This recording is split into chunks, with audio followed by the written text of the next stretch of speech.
morning students. Today we will learn lines and angles and we will do the exercise 5.1 question number 12.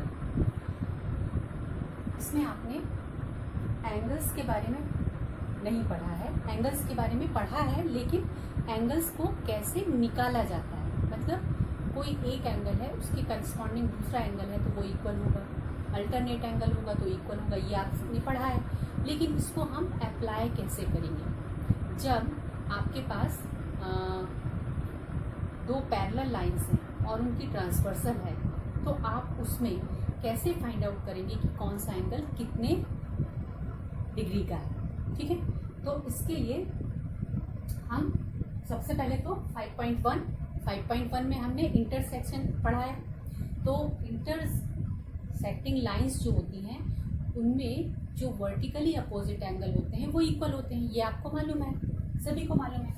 तो 5.1 का जो 12 question है वो इसी से रिलेटेड, वर्टिकली अपोजिट एंगल से, ठीक है, और इंटरसेक्टिंग लाइंस।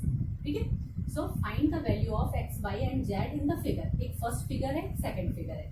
तो फर्स्ट फिगर में सबसे पहले हम देखेंगे, फर्स्ट फिगर में एक्स वाई एंड जेड ये दिए हुए है। ठीक है, अब यहाँ पर एक एंगल दिया है 55। अब ये जो 55 है ये एक्स का vertically opposite, X equal to 55 हो जाएगा। अब जेड एंगल जो है वो अगर हम उसमें 55 को ऐड करते हैं तो ये हमको ये वाली लाइन मिल जाएगी, मतलब ये 180 डिग्री पूरा मिल जाएगा। ठीक है, क्योंकि ये जो लाइन है ये स्ट्रेट है तो यहाँ पर ये पूरा एंगल स्ट्रेट एंगल होगा और ये एंगल भी स्ट्रेट एंगल होगा।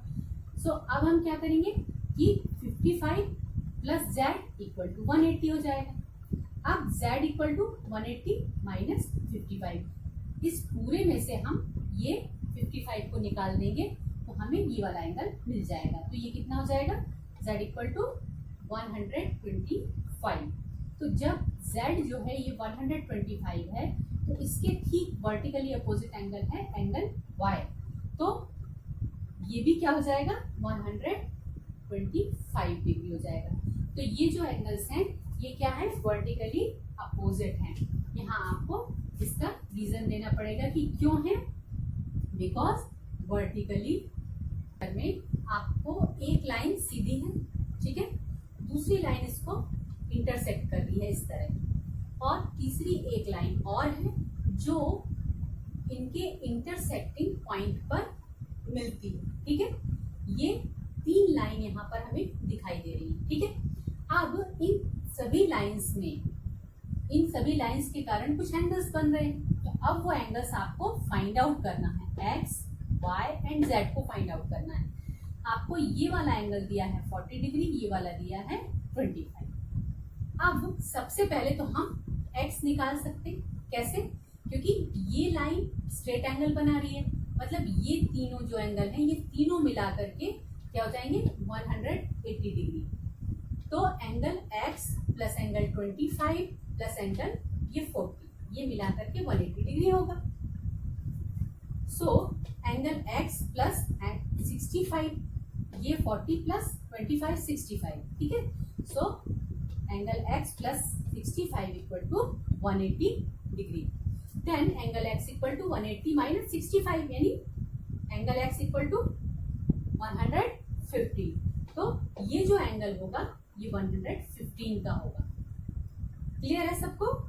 ठीक है, अब यहाँ हम देखते हैं ये एंगल y है, ठीक है, ये एंगल y और ये एंगल z, इनको मिला करके क्या होगा, पूरा ये 180 डिग्री इस साइड हो जाएगा। लेकिन यहाँ पर हम एक चीज कर सकते हैं कि ये जो एंगल है ये 40 डिग्री है और इसके ठीक सामने वाला, क्योंकि ये लाइन और ये लाइन इंटरसेक्ट कर रही है तो ये वर्टिकली अपोजिट एंगल है, तो z इक्वल टू 40। ठीक है, z इक्वल टू 40 आपको वैसे भी मिल सकता है, सिंपली आप देखेंगे वर्टिकली अपोजिट एंगल है तो z इक्वल टू 40 आप इस तरह से ले लो, इसमें थोड़ा लंबा हो जाएगा, इस तरह से मत करो और आप कंफ्यूज भी हो सकते हो। तो आप सिंपल तरीके से करो कि angle z z equal to 40 degree, यानी ये यहाँ पर वर्टिकली अपोजिट एंगल।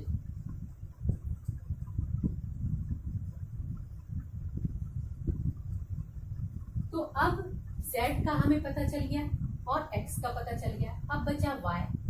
तो अब y कितना हो जाएगा, क्योंकि z 40 है तो क्या हो जाएगा, angle y plus angle z equal to 180 degree. अब एंगल y आपको निकालना है तो angle y equal to 180 degree minus angle z, या हम यहाँ कर सकते हैं 180 डिग्री माइनस 40 यानी 140 डिग्री। तो ये जो एंगल आएगा y, ये हो जाएगा 140 डिग्री। ये एंगल इसके अपोजिट है, ये 40 डिग्री होगा, और ये वाला जो एंगल होगा ये होगा 115 डिग्री। ठीक है, अब सबको क्लियर है। ये 55 है तो ये भी 55 होगा, और ये अगर 125 है तो ये भी 125 होगा। ठीक है, इस तरह से हम एंगल्स को लाइन इंटरसेक्टिंग लाइन के अकॉर्डिंग इनको फाइंड आउट करते हैं। ठीक है, अब पैरेलल लाइन और जो ट्रांसवर्सल है उसके अकॉर्डिंग जो एंगल्स बनते हैं, corresponding angle, interior angle, alternate interior angle, तो ये सारे जो एंगल्स हैं इनको हम किस तरह से अप्लाई करते हैं एंगल्स को फाइंड आउट करने में। जो एंगल्स हमें नहीं पता है उनकी भी वैल्यू हम इन रूल्स के थ्रू निकाल सकते हैं, वो हम उसको अप्लाई करेंगे यहाँ पर। तो सब लोग देखेंगे ध्यान से, यहाँ पर ये दो पैरेलल लाइंस है LN और ये इसका ट्रांसवर्सल है। ठीक है, अब आपको एंगल फाइंड आउट करना है जो इसमें दिए हुए हैं ABCDEF, और केवल एक एंगल आपको बताया गया है कि ये वाला जो एंगल है ये 125 होगा। ठीक है, अब ये जो 125 है इस एंगल के ठीक सामने वर्टिकली अपोजिट एंगल होगा, तो ये भी 125 होगा। अब ये लाइन क्या है,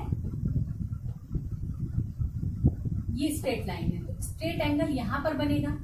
ठीक है, ये जो एंगल बनेगा ये स्ट्रेट एंगल बनेगा। स्ट्रेट एंगल 180 डिग्री होता है, तो एंगल ई क्या हो जाएगा, 180 डिग्री माइनस 125 दिया जाएगा 55। ये जो 55 होगा तो ये वर्टिकली अपोजिट है, तो ये भी 55 हो जाएगा। अब इसको अगर आप दूसरे तरीके से देखें तो एंगल ई जो है एंगल ए के इक्वल होगा। क्यों होगा, क्योंकि ये दोनों सेम साइड हैं ट्रांसवर्सल की, और लाइन के अबव यानी इस लाइन के इस साइड में एंगल लेफ्ट साइड में, मतलब दोनों लाइन के लेफ्ट साइड में भी है और ट्रांसवर्सल के यहाँ एक ही तरफ बने, मतलब ऊपर तरफ बने, अबव, है ना। तो ये करस्पॉन्डिंग एंगल होंगे, तो एंगल ई और एंगल एफ दोनों 55 के हो जाएंगे। फिर एंगल ई एंगल ए 55 के हो गए, फिर एंगल ए और एंगल सी, एंगल ए और एंगल सी ये क्या हो जाएंगे, वर्टिकली अपोजिट एंगल है, तो ये दोनों इक्वल हो जाएंगे, मतलब ये भी 55 हो गया। अब एंगल डी 125 होगा। एंगल डी कौन सा है, ये वाला, तो एंगल डी इसका करस्पॉन्डिंग एंगल है। ठीक है, कैसे है करस्पॉन्डिंग, देखो ये दोनों डिफरेंट पॉइंट्स हैं यहाँ पर, ठीक है ना, और यहाँ पर ये जो है ट्रांसवर्सल के नीचे तरफ को है दोनों एंगल। ठीक है, दूसरी बात, ये लाइंस के लेफ्ट साइड में है, दोनों पैरेलल लाइन के लेफ्ट साइड में, ये भी लेफ्ट साइड में है, ये भी लेफ्ट साइड में, तो ये और ये एंगल करस्पॉन्डिंग एंगल होगा, मतलब एंगल डी इक्वल टू 125। तो एंगल डी क्या होगा, अब डी क्या होगा, वर्टिकली अपोजिट होने के कारण एंगल बी के बराबर होगा, तो ये भी 125 हो जाएगा। तो इस तरह से हम ये कर सकते हैं। और एक और तरीका है जिसमें आप सीधा सीधा ये लिख सकते हो कि angle F equal to angle A, क्योंकि ये अल्टरनेट इंटीरियर एंगल है, इससे भी आप कर सकते हो, लेकिन आप दोनों तरीके यूज कर सकते हो, या तो इसको वर्टिकली अपोजिट, ये तो वर्टिकली अपोजिट होगा, है ना, तो ये कितने का होगा 55 का, तो ये भी 55 होगा। अब ये 55 है तो यहाँ ये भी 55 होगा, क्योंकि ये अल्टरनेट इंटीरियर एंगल है। ठीक है, दूसरी बात, एंगल ए सी के इक्वल होगा, क्योंकि एंगल ई जो होगा वो सी के इक्वल होगा, क्योंकि ये अल्टरनेट एक्सटीरियर एंगल है। ठीक है, अल्टरनेट क्यों है अब ये बताओ, क्योंकि यहाँ पर ये डिफरेंट पॉइंट्स हैं और ये दोनों ट्रांसवर्सल के दोनों तरफ हैं, और लाइन के एक तो ऊपर है दूसरा नीचे है, तो ये क्या हो जाएंगे, ई और सी ये क्या हो जाएंगे, अल्टरनेट एक्सटीरियर एंगल। मतलब ये दोनों लाइन के बीच में नहीं है, ऊपर तरफ है, ये भी बाहर तरफ है, ये भी बाहर तरफ है, ई भी और सी भी, तो इसलिए ये क्या हो जाएंगे, अल्टरनेट एक्सटीरियर एंगल। तो ये भी इक्वल हो जाएंगे, तो इससे भी आप कर सकते हो, है ना। तो एंगल डी जो होगा वो क्या हो जाएगा, 125, ये इसका करस्पॉन्डिंग है, तो ये 125 हो जाएगा।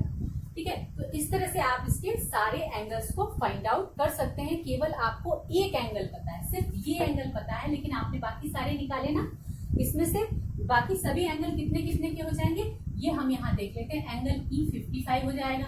ठीक है, सबसे पहले तो हमने इसको 55 निकाला, अब ये 55 है तो ये भी 55 होगा, और ये वाला एंगल भी 125 होगा। वैसे इसको पूछा नहीं गया है, लेकिन आप कर सकते हो क्योंकि ये वर्टिकली अपोजिट एंगल है। अब इसके बाद जो इसके बाद वाले एंगल हैं, जैसे ये ए है तो ए भी क्या हो जाएगा, F55, और ए क्या हो जाएगा, ये भी 55 हो जाएगा।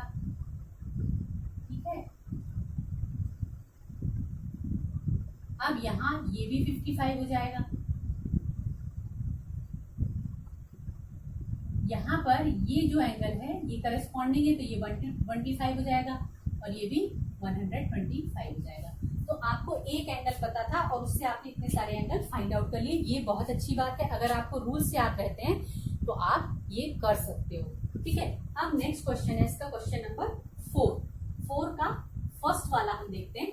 ये दो लाइंस हैं, पैरेलल लाइंस है एल और एम, और इसमें एक ट्रांसवर्सल है। तो ये जो ट्रांसवर्सल है इसके कारण यहाँ पर एंगल्स बन रहे हैं।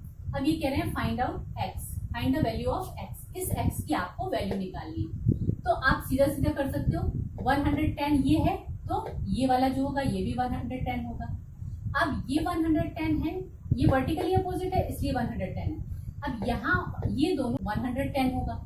ठीक है, अब ये 110 है और यहाँ पर ये स्ट्रेट लाइन में जो एंगल बनेगा वो कितने का बनेगा, 180 का। 180 में से हमने माइनस बी कर दिया, मतलब ये 110 कर दिया। तो जब ये 110 होगा तो कितना आ जाएगा, हमको कितना मिल जाएगा, x इक्वल टू 70। ये 110 हुआ क्योंकि वर्टिकली अपोजिट, ये 110 हुआ क्योंकि अल्टरनेट इंटीरियर एंगल, फिर ये कितना हो जाएगा 70 क्योंकि 180 में से 110 को हमने माइनस किया तो हमें ये एंगल मिला। तो इस तरह से आप इसमें भी आपने देखा कि एक एंगल पता है लेकिन हमने बाकी सारे एंगल्स फाइंड आउट कर लिए। तो बहुत इजी है और बहुत इंटरेस्टिंग है अगर आप अच्छे से करते हो।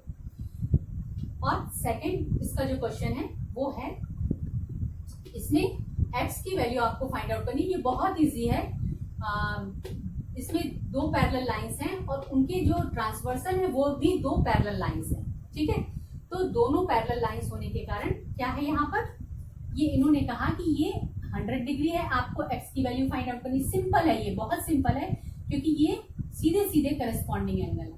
ठीक है, ये दो आपको पैरेलल लाइंस है और उनको एक ट्रांसवर्सल ये कट कर रही है या इंटरसेक्ट कर रही है।